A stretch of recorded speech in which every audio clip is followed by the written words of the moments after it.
Well, today I'm going to talk about what it takes to make a bomb, not just the fissile material, but all the other things you need to make a deliverable nuclear weapon. Next slide, please.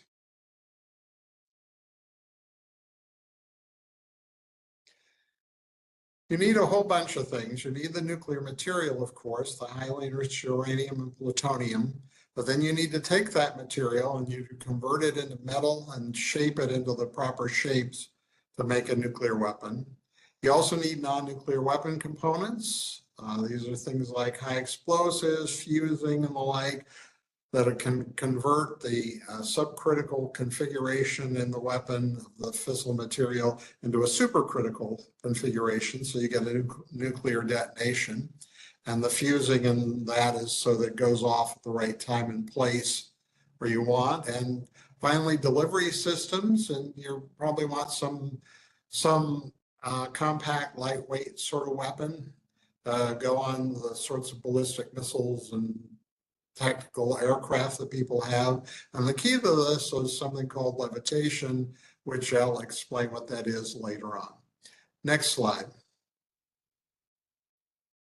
I'm going to talk about all of these things today. No, not that slide. Go back a slide. They look almost the same, but they're not the same slide. There's a little red on that one. I'm going to talk about all of these things today, except the acquisition of the HU and the plutonium, which people usually is the thing people focus on. But as I said, there are a lot of other things to focus on.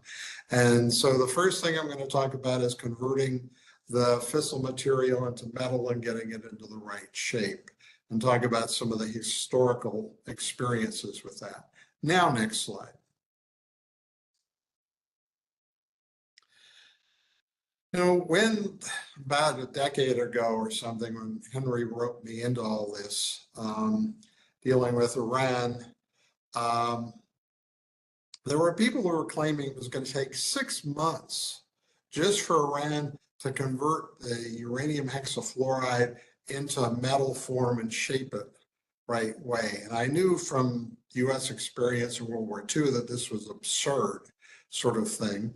This is a curve from the Manhattan Project history showing the U-235 accumulation. It's just the U-235. And then the weapon, the Hiroshima weapon, had about 50 kilograms of U-235 and more than 60 kilograms of total uranium. And you see they were still frantically producing the stuff. And they didn't get there till about July 15th. Yet the metal components for the weapon were ready to be shipped overseas by July 24th. So that was a lot less than 6 months. Next slide.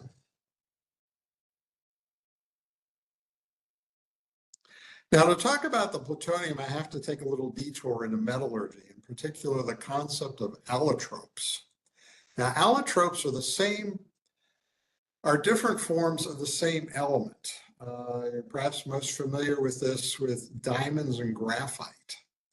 Those are both just pure carbon, but the crystal lattice structure of the two compounds are quite different. And so there are different allotropes. Now, unfortunately, there isn't an easy way to convert graphite into diamonds, but for many metals, they'll change from different allotropes just by changing the temperature. And by convention, the lowest temperature form is called alpha phase, next beta, and so on. And these changes can affect the physical properties and density. Here I just use an example, uranium, which has 3 allotropes. And you can see the density changes, the crystal lattice structure changes. This had some effect on when early reactors used metallic uranium fuels. They had to keep the fuel temperature below, 677 degrees Celsius to prevent the alpha to beta transition. Next slide. When it came to plutonium, It's new metal that had never existed before World War II. So they discovered that plutonium is an absolute nightmare. Plutonium has an unprecedented 6 allotropes. What's worse, the room temperature phase, alpha phase, is brittle. It almost doesn't behave like a metal and has a low temperature change, 122 C, and undergoes a rather large density change when that change takes place. Now, there were 2 ways the Manhattan Project looked at it trying to deal with this. One is they made gamma phase, and then they put it under pressure to stop the transition to alpha phase. And for the small quantity in the early parts of 1945, with the small bits of plutonium they had, that seemed to work.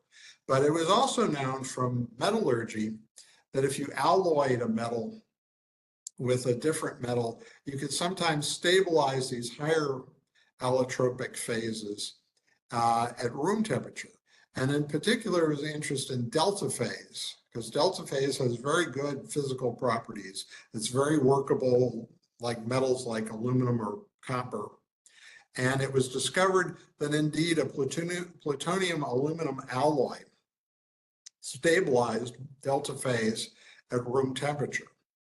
Now, there is a problem that alpha particles come from the decay of plutonium when striking lighter elements give off neutrons. And this would certainly happen with the aluminum. And so it depended on the weapon design, whether or not they could use the plutonium aluminum alloy or not. And it turned out, because they used a rather conservative, not levitation, again, I'll explain later, design, that they had to rule out the plutonium aluminum alloy. And since the gamma phase to alpha phase transition seemed to be working, that's what they were going to use. They were going to use the alpha phase to make this work. Next slide.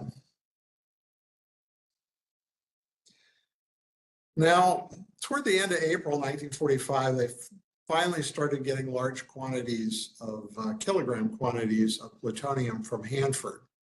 And so they then tried to manufacture these large metal pieces that would be needed for the metal, for the weapon. And in 4 separate occasions, they failed. The transition took place, there was a large density change, the metals cracked.